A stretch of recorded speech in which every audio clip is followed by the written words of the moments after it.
Wakati sasa uko hai, tumia fursa ya uhai vizuri ndugu yangu, kwa sababu uhai unaweza ukakuondoka wakati wowote. Wakati wowote uhai unaweza ukakuondoka. Nakumbuka wiki hii kuna mama yetu mmoja katika imani alifariki. Siku ya Jumapili ndo alifariki, lakini taarifa mpaka zinapatikana za kufa kwake ilikuwa kati ya Jumanne hivi au Jumatano. Hiyo siku ya Jumapili alikwenda kutembelea ndugu zake karibu wote. Nenda kuwatembelea ndugu zake, Cheka huko, Mwembe Mdogo huko, Dege huko, yani akawa anatokea vile anakuja hivi kuwatembelea ndugu zake. Yeye anakaa huku maeneo ya njia hii ya kwenda Vikindu. Safari yake aliishia kwa mwanae mmoja ambaye anakaa hapa Tuangoma. Mwanae akamwambia, mama, jioni imeshaingia na usiku umeshaingia, lala. Akamwambia, silali, kwenda kulala nyumbani kwangu. Huyo anataka kwenda kumsalimia ndugu zake wengine njia hiyo huko, alafu ndo ataenda kufanya nini? Ndo ataenda kulala. Ameshashuka, anavuka barabara akagongwa na gari. Watoto wanajua mama amefanya nini? Amefika. Baadaye wanamtafuta kwenye simu, hapatikani. Kumepambazuka asubuhi, wanamtafuta kwenye simu, hapatikani. Wanafuatilia kule alikokuwa amesema anaenda, hakufika. Sasa ndo zikaanza heka za kuanza kumtafuta huku na kule, huku na kule, huku na kule. Mpaka wanakuja kupata taarifa kama kuna mama aligongwa hapa, alipelekwa hospitali fulani. Wanaenda hospitali, wanaambia hapa alikufikishwa kweli, lakini tulimuondosha akaenda hospitali fulani. Ndo wanakwenda hospitali ya Mkuranga, wanamkuta tayari alishafariki siku nyingi. Alitumia fursa yake siku hiyo. Watu wanasema kama alienda kuaga nini ndugu zake, lakini ule ulikuwa ni utamaduni wake wa kawaida. Yani hawezi akakaa muda mrefu bila kupita kwa wanae na ndugu zake kwenda kuwasalimia na kuwajulia hali. Tutumie vizuri neema ya uhai kabla uhai haujafanya nini? Haujatuondoka. Lakini kina mama wengi tunapoteza muda sana katika filamu, hasa filamu zisizokuwa na maadili. Unamkuta mama mwenye kingamuzi cha Azam, basi yeye na sinema zetu na yeye na movie za Kituruki na yeye anawajua watu wote wa kwenye movie za Kituruki, lakini hamjui hata mke mmoja wa Mtume sallallahu alayhi wasallam. Anawajua, yani anawajua. Lakini wanaume wengi na baadhi pia ya wanawake, muda wetu mwingi tunaupoteza kwenye mpira. Yani mtu anafuatilia ligi zote, ligi ya Tanzania, ligi ya Ulaya, sijui ligi ya Arabuni, ligi sijui ya wapi na ligi ya wapi. Na siku hizi ukiwa na huo uraibu wa mpira umeumia, maana kila siku kuna mechi. Au nasema uongo jamani? Kama haiko Tanzania, iko sijui ligi za Afrika. Kama sio za Afrika, za Uingereza. Kama sio za Uingereza, sijui za Hispania, mara za Arabuni. Alimradi kila siku kuna ligi inafanya nini? Inaendelea. Unamkuta mtu amesimama anaangalia mpira dakika 90, lakini hawezi kusimama kwenye Qiyamul Laili kwa dakika 10. Au nasema uongo jamani? Dakika 10 za kusimama kwenye Qiyamul Laili hawezi, lakini dakika 90 amesimama anaangalia mpira anaziweza. Na mtihani siku hizi, wanawake wamekuwa washabiki wa mpira kweli. Tunawaona huko. Yani mtu anashindwa kula kwa sababu Simba imefungwa, au Yanga imefungwa, au Simba imeshindwa kuchukua kombe, au Yanga sijui imetolewa kwenye sijui hatua gani, au sijui timu ya Tanzania sijui imefanyaje. Yani alimradi unamkuta mama anaongea, yani mpaka unamuonea huruma, kisa timu yake imekumbwa na janga. Au unamkuta mama ana furaha mpaka binuka sarakasi, kisa timu yake imefanya nini? Imeshinda. Hayya 'alal falah.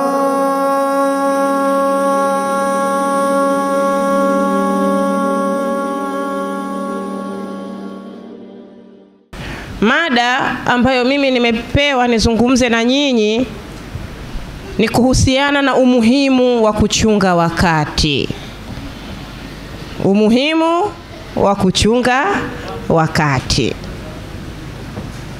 Mama zangu watukufu, muda au wakati ni rasilimali muhimu sana katika maisha ya mwanadamu. Ni rasilimali ghali. Ni rasilimali ambayo ikiondoka hairudi. Yani ikienda ndio imeenda. Yani la jana haliwezi kurudi. Wala la mwaka jana haliwezi kurudi. Wala tutakalolifanya leo halitoweza kurudi. Ni rasilimali ambayo tunatakiwa tuitazame kwa jicho la kipekee, kwa sababu muda ama wakati ndio uhai wetu. Rasilimali hii kubwa na muhimu ambayo Allah subhanahu wa ta'ala ametutunuku sisi wanadamu na akatuwekea katika maisha yetu, ni rasilimali ambayo tunapaswa kuitumia vizuri sana. Kwa sababu matumizi mazuri ya muda ndiyo ambayo yatakusaidia wewe katika maisha ya hapa duniani, lakini itakayokusaidia wewe katika maisha yanayokuja, maisha ya akhera.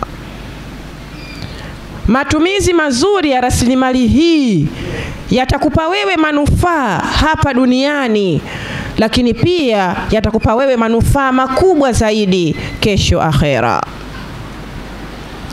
Kutokana na umuhimu wa rasilimali hii ya muda, Allah subhanahu wa ta'ala ameuapia muda, ameuapia wakati katika sehemu mbalimbali ndani ya Qur'ani.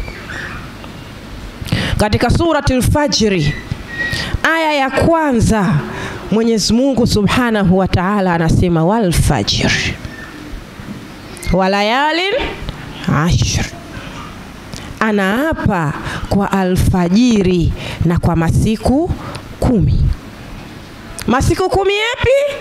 Ndio haya tulionayo hivi sasa. Masiku 10 ya mwanzo ya mwezi wa Dhulhijja. Kwa nini Allah ameiapia alfajiri? Kwa sababu alfajiri ni muda muhimu sana. Ndio mahala ambapo kila jambo linaanza katika siku husika. Lakini kwa nini Allah ameyapia masiku 10? Ndani ya masiku 10 ya Dhulhijja ni masiku bora katika masiku yote yaliyoko katika mwaka. Yani haya masiku 10 tulionayo sasa hivi ya Dhulhijja ni katika masiku bora kuliko masiku yote katika mwaka. Ina maana tendo lolote jema utakalolifanya katika masiku 10 haya litachukuliwa kwa uzito mkubwa zaidi kuliko matendo mema utakayoyafanya katika siku nyingine. Hali kadhalika tendo baya utakalolifanya katika masiku 10 haya, basi uzito wake unakuwa ni mkubwa kuliko tendo baya utakalolifanya katika masiku mengine katika mwaka. Lakini Mwenyezi Mungu akauapia tena wakati katika surati Dhuha aya ya kwanza, akasema tena wadhuha, na apa kwa muda wa dhuha. Muda wa dhuha ni muda wa katikati baina ya subuhi na adhuhuri. Muda huu mara nyingi watu wanaghafilika. Wanaghafilika katika kujikurubisha kwa Allah subhana wa ta'ala. Kasha swali alfajiri, kashafanya adhkari zake, anaisubiria adhuhuri. Basi huu muda wengi miongoni mwetu tunaupoteza kwa mambo yasiyokuwa na maana na mambo ya kijinga na ya kipuuzi. Ndio maana Allah subhanahu wa ta'ala akauapia huu muda wa dhuha ili kuturudisha sisi katika mstari, tuone kwamba muda huu na wenyewe unatakiwa kutumiwa vizuri. Na ndio maana ndani ya muda huu mtukufu wa daraja mtume wetu Muhammad sallallahu alayhi wasallam ametuwekea swala ambayo ni swala ya nini? Ya dhuha, ili isitusahaulishe na Allah subhanahu wa ta'ala. Lakini Allah subhanahu wa ta'ala akauapia tena muda katika surati al-Shams aya ya 3. Akasema nini? wan nahari idha jallaha, wan nahari idha jallaha, na naapa kwa mchana unapojidhihirisha. Mwenyezi Mungu anaonyesha pia umuhimu wa mchana. Kuna nini katika mchana? Mchana ndio muda wa shughuli. Mchana ndio muda wa kushughulika. Mchana ndio muda wa kufanya mambo. Ina maana anatukumbusha kwamba tunatakiwa vile vile kuutumia muda wetu wa mchana vizuri.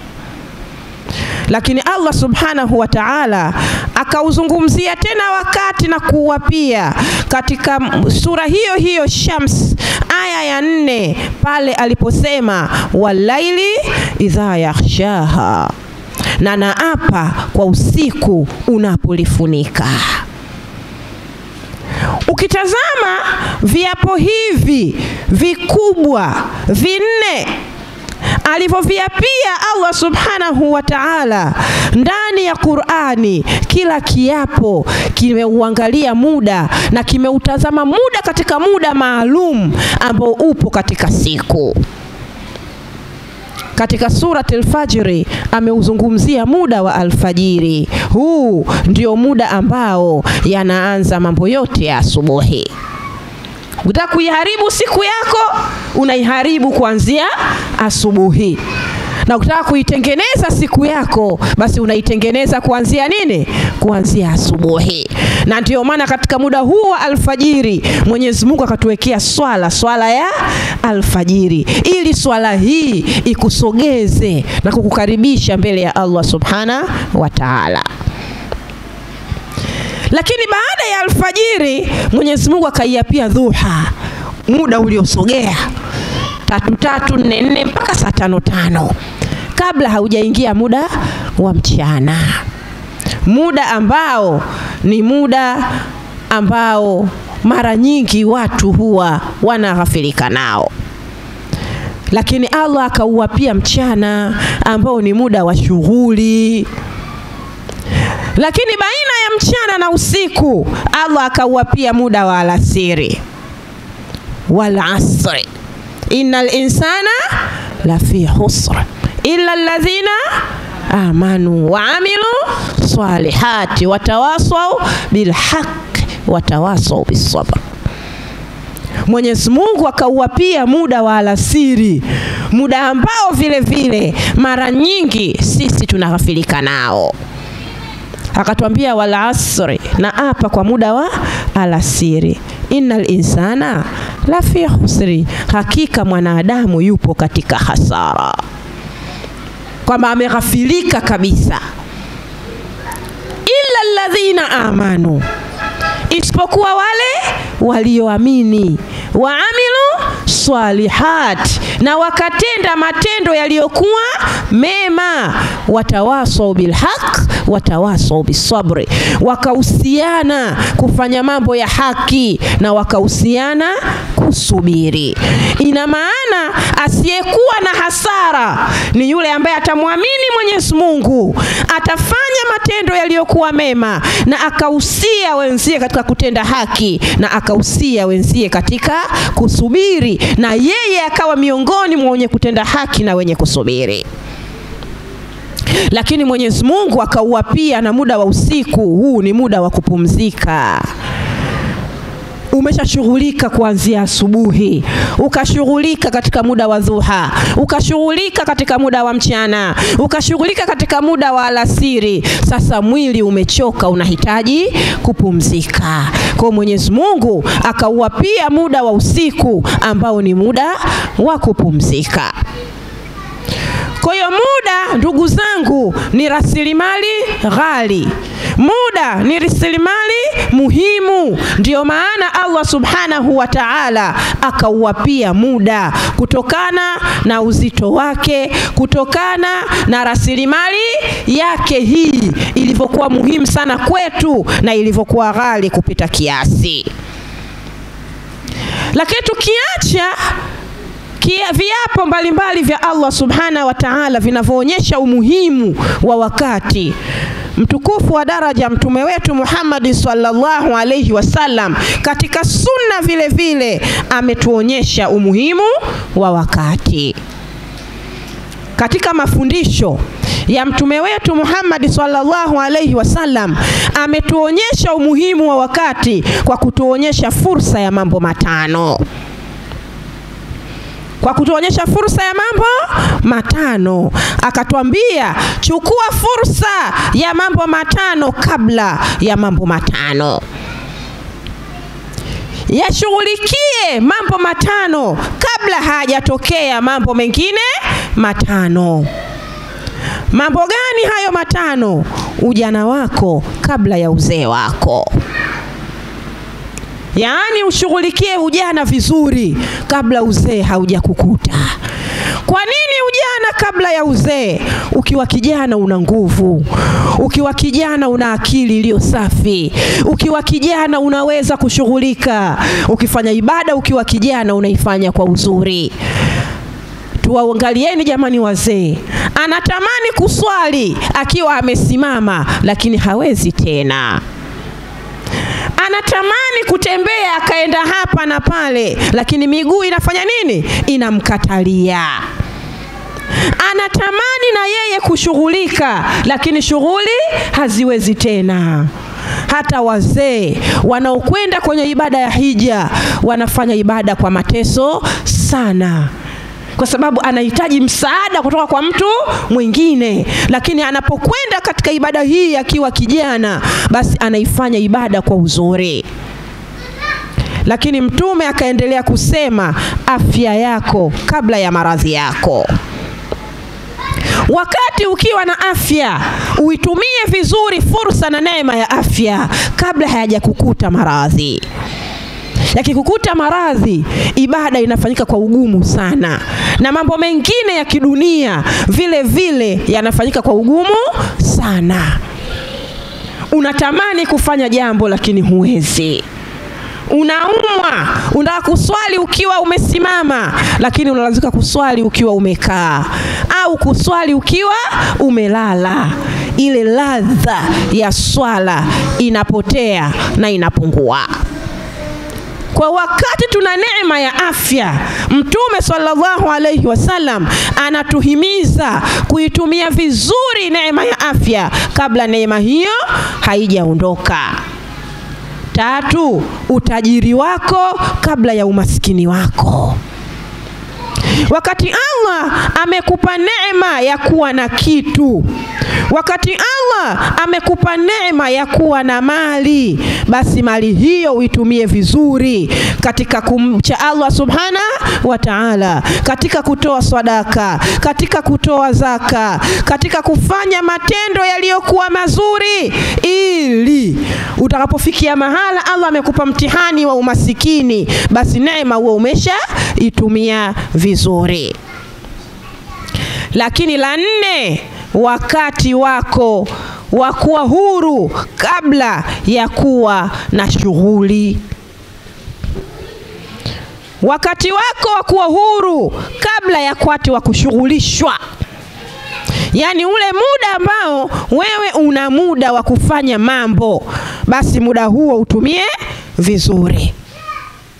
Wakati ule una muda wa kushughulika na shughuli mbalimbali za kukuletea mambo ya kimaendeleo, basi muda huo utumie vizuri, kwa sababu muda huo unafanya nini? Unaondoka. Unapokuwa na muda wa kufanya mambo ya kheri, fanya. Una muda wa kulima, lima. Una muda wa kufanya biashara, fanya. Una muda wa kutembelea wagonjwa na kuwahudumia, tembelea. Una muda wa kufanya mambo, fanya kabla muda huo haujaondoka, kwa sababu muda ukiondoka haurudi tena. Utakuja kusema enzi zangu mimi. Wapi? Enzi zangu mimi, hayo ni maneno ya majuto. Enzi zangu mimi, hayo ni maneno ya hasara. hizo enzi zote zimeshafanyaje? Zimeshaondoka, ndio zimeshapotea na hazitorudi nini? Hazitorudi tena. Hata ukizisema sema hazikusaidii kitu chochote. Kwa hiyo wakati una muda, wakati una nafasi, wakati unaweza kufanya, fanya kabla haujafika mahala umeshughulishwa. Huna wasaa tena, unabakia tu kujisifu, mimi enzi zile, enzi ndo zimefanya nini? Enzi zimeshapita.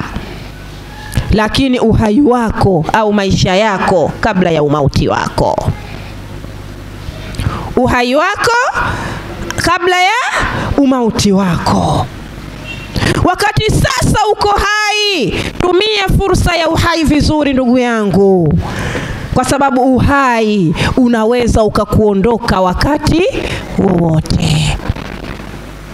Wakati wowote uhai unaweza ukakuondoka. Nakumbuka wiki hii, ilikuwa sijui siku ya Jumaa ngapi ile, kuna mama yetu mmoja katika imani alifariki. Siku ya Jumapili ndo alifariki, lakini taarifa mpaka zinapatikana za kufa kwake ilikuwa kati ya Jumanne hivi au Jumatano. Hiyo siku ya Jumapili alikwenda kutembelea ndugu zake karibu wote. Kaenda kuwatembelea ndugu zake, Cheka huko, Mwembe Mdogo huko, Dege huko, yani akawa anatokea vile anakuja hivi kuwatembelea ndugu zake. Yeye anakaa huku maeneo ya njia hii ya kwenda Vikindu. Safari yake aliishia kwa mwanae mmoja ambaye anakaa hapa Tuangoma. Mwanae akamwambia, mama, jioni imeshaingia na usiku umeshaingia, lala. Akamwambia, silali, nitakwenda kulala nyumbani kwangu. Huyo anataka kwenda kumsalimia ndugu zake wengine njia hiyo huko, alafu ndo ataenda kufanya nini? Ndo ataenda kulala. Ameshashuka, anavuka barabara akagongwa na gari. Watoto wanajua mama amefanya nini? Amefika. Baadaye wanamtafuta kwenye simu, hapatikani. Kumepambazuka asubuhi, wanamtafuta kwenye simu, hapatikani. Wanafuatilia kule alikokuwa amesema anaenda, hakufika. Sasa ndo zikaanza heka za kuanza kumtafuta huku na kule, huku na kule, huku na kule. Mpaka wanakuja kupata taarifa kama kuna mama aligongwa hapa, alipelekwa hospitali fulani. Wanaenda hospitali, wanaambia hapa alikufikishwa kweli, lakini tulimuondosha akaenda hospitali fulani. Ndo wanakwenda hospitali ya Mkuranga, wanamkuta tayari alishafariki siku nyingi. Alitumia fursa yake siku hiyo. Watu wanasema kama alienda kuaga nini? Ndugu zake. Lakini ule ulikuwa ni utamaduni wake wa kawaida. Yani hawezi akakaa muda mrefu bila kupita kwa wanae na ndugu zake kwenda kuwasalimia na kuwajulia hali. Tutumie vizuri neema ya uhai kabla uhai haujafanya nini? Haujatuondoka. Hadithi hii ya Bwana Mtume Muhammad sallallahu alaihi wasallam inaonyesha umuhimu mkubwa sana wa muda. Inaonyesha umuhimu mkubwa sana wa muda. Tumia kila neema ya muda ambayo Allah amekupa kabla neema hiyo haijafanya nini? Haijaondoka. Kwa sababu ikiondoka neema haitorudi tena. Lakini katika hadithi nyingine ya Mtume sallallahu alaihi wasallam inayoonyesha umuhimu wa muda ni maswali ambayo mja atakayoulizwa siku ya Kiyama. Katika hadithi Mtume sallallahu alaihi wasallam anasema, miguu ya mja haitasogea siku ya Kiyama mpaka aulizwe mambo manne. Miguu ya mja haitasogea siku ya Kiyama mpaka aulizwe mambo manne. Miongoni mwayo mambo manne atakayoulizwa ni kuhusu muda wake aliutumiaje. Katika maswali manne atakayoulizwa mja siku ya kiyama, moja wapo ni muda wako uliutumiaje. Yani muda wako uliutumiaje toka siku Mwenyezi Mungu anakuleta hapa duniani mpaka siku ulipoondoka hapa duniani. Kila sekunde, kila dakika, kila saa, kila siku, kila wiki, kila mwezi, kila mwaka utaulizwa. Hesabu siku ya kiyama jamani haitakuwa nyepesi. Hesabu itakuwa ni ngumu, kwa sababu Allah rasilimali aliyokupa ya muda atataka kujua rasilimali hiyo uliitumiaje. Tukizitazama zile ibada kubwa zote zimewekewa muda wake maalum. Hii yote inaonyesha namna ambavyo Allah anavyoangalia na kuuzingatia muda. Ibada mbalimbali zilizokuwa kubwa zote zimewekwa kwa muda maalum, kuonyesha namna ambavyo wakati ni kitu muhimu. Tuanze na ibada ya swala. Ibada ya swala imewekewa wakati maalum wa kila swala ya faradhi kuswaliwa. Inna salata kanat ala almu'minin kitaban mawquta.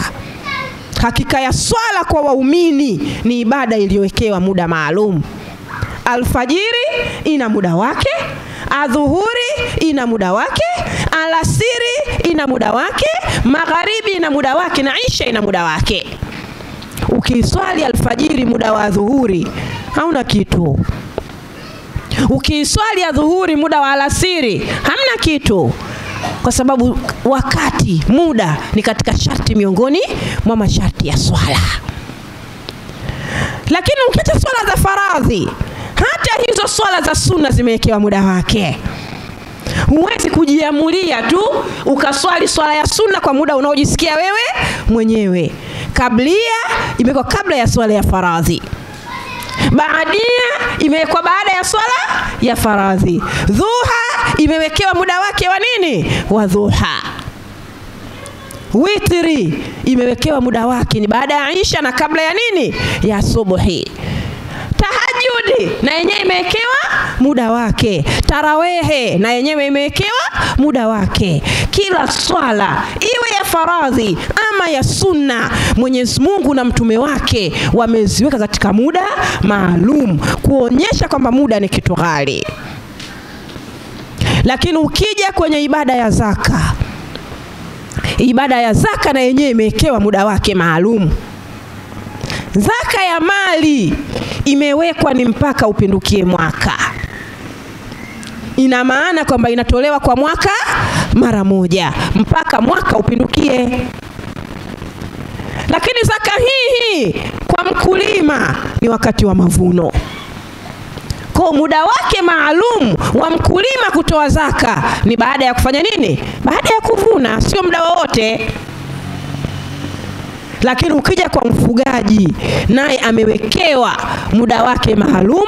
Mifugo ile ikifika muda fulani, muda wa mwaka mmoja, hapo ndipo kila kwenye mbuzi wake kiasi 40 anatoa mbuzi mmoja. Hata ibada hii ya zaka na yenyewe imewekewa muda wake maalum wa kuitekeleza. Ukija kwenye ibada ya funga, na yenyewe imewekewa muda wake maalum, mwezi mtukufu wa Ramadhani.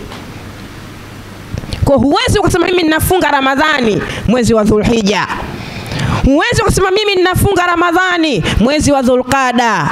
Huwezi kusema mimi ninafunga Ramadhani mwezi wa Muharram. Wewe utakuwa unafunga unaojisikia wewe mwenyewe, lakini funga ya Ramadhani yenyewe imewekewa muda wake maalumu, ni siku 29 au 30 za mwezi mtukufu wa Ramadhani. Lakini hata funga za sunna na zenyewe zimewekewa wakati wake maalum. Kuna funga ya Jumatatu na Alhamisi. Hiyo huwezi kuifunga isipokuwa siku ya Jumatatu au siku ya Alhamisi. Funga ya masiku meupe imewekewa nao siku tarehe zake maalum. Huwezi kufunga nje ya tarehe zile zilizofanya nini? Zilizopangwa. Ambazo ni tarehe ngapi ndugu zangu? 13, 14 na 15.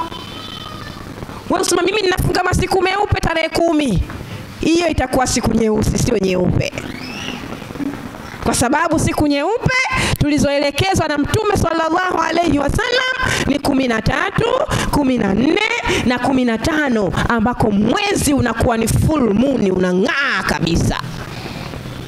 Katikati pale ya kugawa nini? Ya kugawa mwezi. Lakini hata funga ya Arafa na yenyewe ina siku yake maalum, mwezi 9 Dhulhijja. Hata hizi siku 9 hizi za Dhulhijja zina muda wake maalum, kuanzia Dhulhijja 1 mpaka Dhulhijja 9, siku ya Arafa. Lakini hata funga ya Ashura na yenyewe ina siku yake maalum, ambayo ni mwezi 10 Muharram. Hii yote inaonyesha namna gani ambavyo Mwenyezi Mungu ameuzingatia muda katika kila jambo letu la kheri. Lakini ukija katika ibada ya hija, na yenyewe imewekewa wakati wake maalum, ambao ni mwezi wa Dhulhijja. Lakini ndani ya huo mwezi wa Dhulhijja ina siku zake maalum, kuanzia mwezi 8 mpaka mwezi 13 ibada imeisha. Ukisema wewe unataka kwenda hija, alafu kaenda mwezi 14, huna hija. Wewe ukaenda hija, ukasema mimi ninakwenda mwezi 20, hija ishakupita tayari. Ina siku zake maalum, kuanzia mwezi 8 mpaka mwezi 13, habari imefanya nini? Habari imeisha. Umechelewa ndani ya siku hizo, usubiri mwakani. Hii yote inaonyesha namna ambavyo Allah subhanahu wa ta'ala alivyouzingatia muda katika kila mambo yetu. Kwa hiyo sisi kama waumini, sisi kama wanawake wa Kiislamu, tunapaswa kuzingatia sana matumizi ya muda wetu. Tunapaswa kuzingatia matumizi ya muda, kwani kila dakika moja, kila sekunde moja inapotoweka, mama zangu, huwa hairudi. Ikiondoka ndiyo imeondoka. Umeitumia vizuri ni faida kwako, umeitumia vibaya ni hasara kwako. Tayari wino umeshaiandika, inasubiri siku ya nini? Siku ya hisabu, kwenda kuhesabiwa kwa kila dakika ambayo uliitumia hapa duniani. Kama dakika yako hiyo uliitumia katika kheri, umepata faida. Kama dakika yako hiyo uliitumia katika shari, umepata hasara. Hasara ambayo itakwenda kukuumiza kesho mbele ya Allah subhanahu wa ta'ala. Kwa tunawajibika kutumia muda wetu vizuri na kutoutumia muda wetu vibaya. Mama zangu, tusipoteze muda. Tusipoteze muda katika mambo ya kipuuzi. Tusipoteze muda katika kupiga stories zisizokuwa na maana. Hii ndio sehemu ambayo wanawake wengi tunapoumia. Unakuta wanawake wamekaa 2, wamekaa 3, wamekaa 4, wanapiga story hazina kichwa, hazina miguu. Ndani ya story hizo wanasengenywa watu.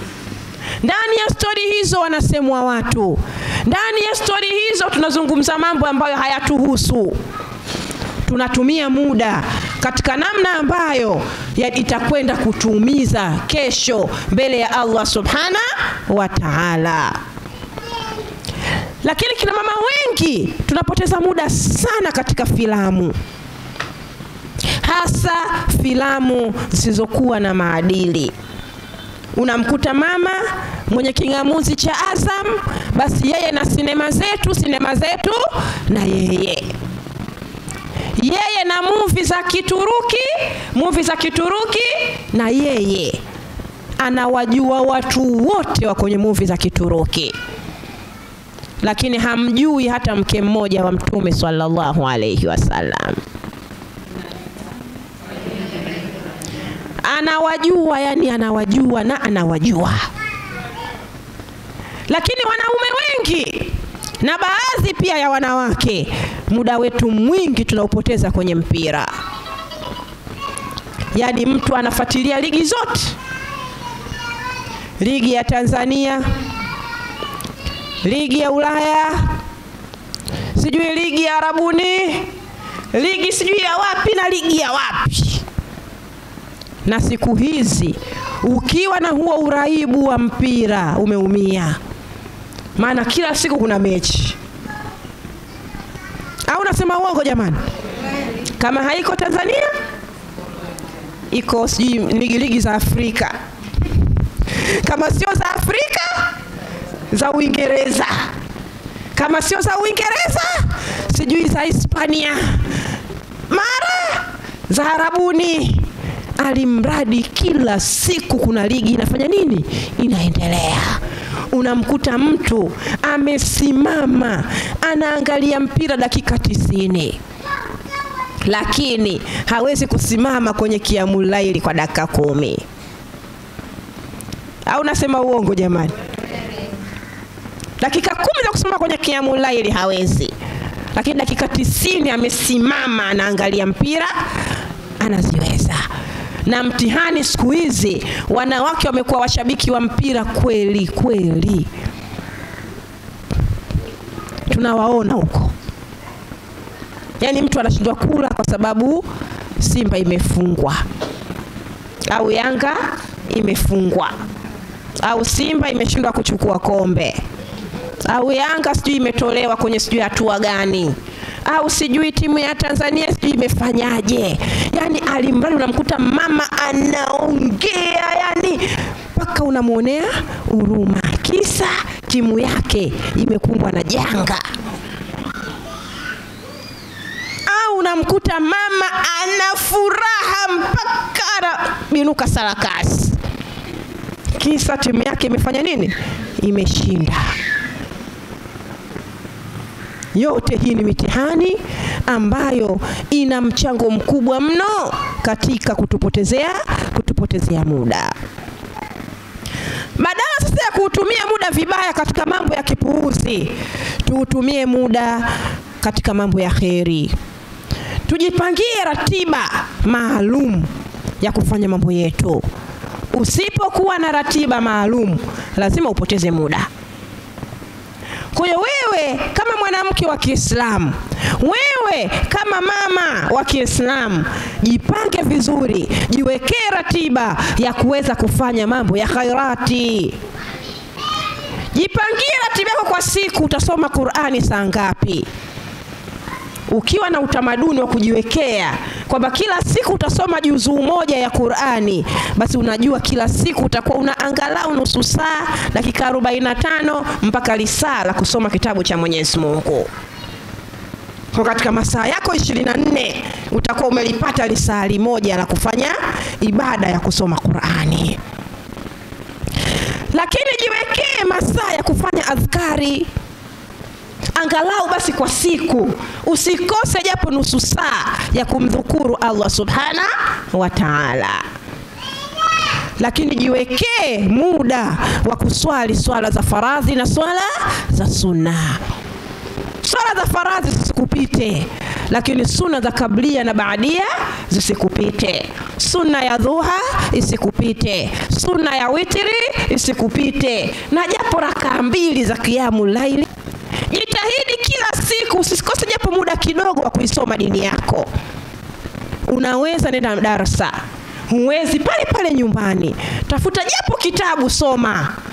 Ingia japo mtandaoni, tafuta mada yoyote ya shehe yoyote ama shehati yoyote, sikiliza. Yani kila siku uwe umeongeza kitu katika kuisoma dini yako na kufanyia kazi katika kuelekea katika kuitafuta kheri ya akhira yetu. Kwa sikiliza mawaidha au soma kitu kila siku. Lakini tafuta muda, japo wa nusu saa kukaa na wanao na kuwafundisha chochote katika dini, au kuzungumza nao chochote katika mambo ya khairati. Usipojiwekea ratiba, muda wako utakuwa unatumika bila mpangilio maalum. Inakuwa rahisi kuzolewa na wanaofanya watu, kwa sababu hujajiwekea muda wako, muda gani nitafanya nini, muda gani nitafanya nini, na muda gani nitafanya nini. Lakini kingine, tupunguze matumizi makubwa ya muda katika mitandao ya kijamii. Jamani, kuna watu ukiwaona umo kwenye magrupu ya WhatsApp, yani yeye muda wote yuko online. Kikitumwa kitu always yeye ndo wa kwanza kujibu. Unajiuliza, huyu saa zote yeye yupo tu humu, saa ngapi anafanya mambo mengine ya muhimu na ya msingi? Jipunguzie muda wa kuingia katika hii mitandao ya nini? Mitandao ya kijamii. Sio muda wote we unaperuzi tu. Ukitoka WhatsApp umekwenda Insta, ukitoka Insta umeenda TikTok, ukitoka TikTok upo YouTube, ukitoka YouTube uko sijui Twitter, ukitoka huko yani we unazunguka tu. Saa ngapi utafanya mambo muhimu ya kijamii na kimaendeleo wakati wewe muda wako mwingi upo unaperuzi na kuzunguka katika mitandao ya kijamii? Matokeo yake unapoteza muda mwingi na unakosa muda wa kufanya mambo ya muhimu na mambo ya msingi. Mama zangu, lipo tatizo kubwa sana hasa kwetu sisi wanawake wa Kiislamu la kutojali muda katika mambo yetu. Tatizo la kutojali muda katika mambo yetu wallahi ni tatizo sugu kweli kweli, hasa kwetu sisi wanawake wa Kiislamu. Katika sherehe zetu hatujali wakati, katika misiba yetu hatujali wakati, katika vikao vyetu hatujali wakati, hata katika mihadhara na makongamano yetu hatujali wakati. Yani ni nadra mno muwe mmepanga muhadhara saa 3 alafu ukaanza saa 3 kweli, kwa sababu ikifika saa 3 kuna watu wawili kwa mnasubiriana mpaka mje mkae sawa saa 4. Matokeo yake ni nini? Mada zinakuwa rashdi, kwa sababu muda mwingi umepotea watu wakiwa wanasubiriwa. Uko kwenye maharusi ndo usiseme. Yani siku hizi imekuwa ni kama jambo la kawaida. Ukiambiwa harusi inaanza saa 6, basi peleka masaa 2 mbele au 3. Inayoanza saa 6 itaanza saa 8 au 9. Inayosemwa saa 9 itaanza saa 11 ama saa 12. Ukiambiwa baada ya magharibi, hiyo ni baada ya isha au saa 3. Matokeo yake ni nini? Wale akina sisi tunaojali muda tunapotezewa muda sana, na tunashindwa kukaa kwenye shughuli tukakaa mpaka mwisho wa nini? Wa shughuli. Maana yake wewe umeambiwa saa 8, umeangalia distance ya kutoka kwako mpaka sehemu ya tukio, kama masaa ni 2 umetoka nyumbani saa 6, saa 8 umeshafika eneo la tukio, unajikuta wewe ndo mtu wa kwanza, hata mwenye shughuli hayupo. Au unakuta ukumbi ndo unafanya nini? Ndio unapambwa. Unamuuliza mwenye shughuli, vipi tunakuja? Ushafika tunategemea kuanza kama kwenye saa 10 hivi. Kwa nini mlisema saa 8? Na kwa nini kadi mliandika saa 8? Mimi siku hizi huwa namuuliza mtu akinialika shughuli, hii saa 8 ni ya Kiislamu au ya Kiswahili?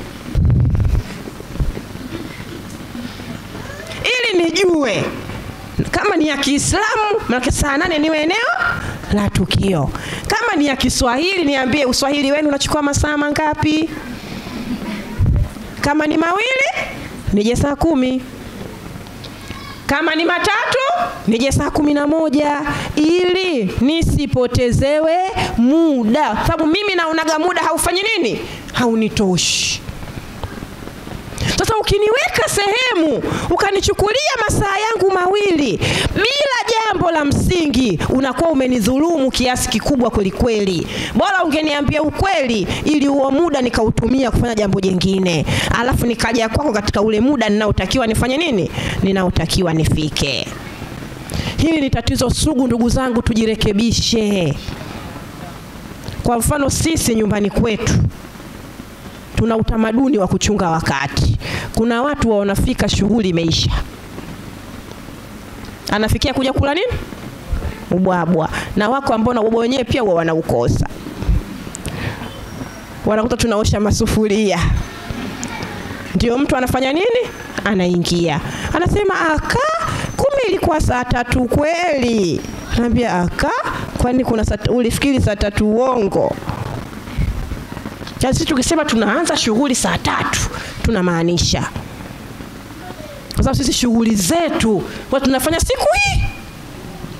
Kama ni binti anaolewa, kicheni mada itaanza saa 3, itaisha saa 6:30, ndoa itafungwa baada ya dhuhuri mpaka inafika alasiri, kila kitu kimeisha, kila mtu akaswalie magharibi nyumbani kwake. Kama ni kijana wa kiume anaoa, ile siku ya ndoa tunakwenda kuoa tu. Tunaoa, tunachukua mke wetu, tunarudi naye nyumbani. Kesho saa 3 asubuhi tunamkaribisha bi harusi. Mpaka saa 6:30 tushamaliza kumkaribisha. Saa 7 baada ya dhuhuri tunakula mpunga wetu wa walima. Habari imefanya nini? Imeisha. Saa 9, 10 kila kitu unarudi kwako. Maswala ya kupotezeana muda hayapo katika utamaduni wetu, na tumejijengea hivyo na inawezekana. Sasa kuna watu wameshazoea zile ratiba zao za kufanya nini? Za Kiswahili. Akija bi harusi kashatoka, kasharudishwa ndani, anasubiri kuja kuchukuliwa na mume wake. Kama kicheni mada imeisha. Zawadi yangu je, lete. Kama ulikusudia umpe bi harusi mkononi, ndio ishafanya nini? Ndio ishafeli hiyo.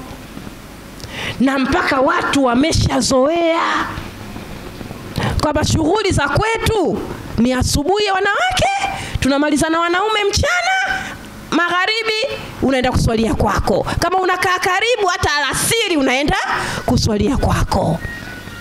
Tujifunzeni ndugu zangu utamaduni wa kujali muda na kutopotezeana muda. Mke wa mtu anaingia nyumbani kwake saa 8 za usiku. Yaani mume ndo anakuja kumfungulia mke mlango katoka kwenye kicheni mada. Mume anakuja kumfungulia mke mlango saa 9 za usiku. Alikuwa harusini Mbezi, kwake Kigamboni tu Ngoma. Unategemea shughuli kisha saa 6 kwake anafika saa ngapi? Sio kufika alfajiri. Yaani unafika ukikaa kidogo tu adhana ya alfajiri inafanya nini? Inaadhiniwa. Jamani, huu ni mtihani.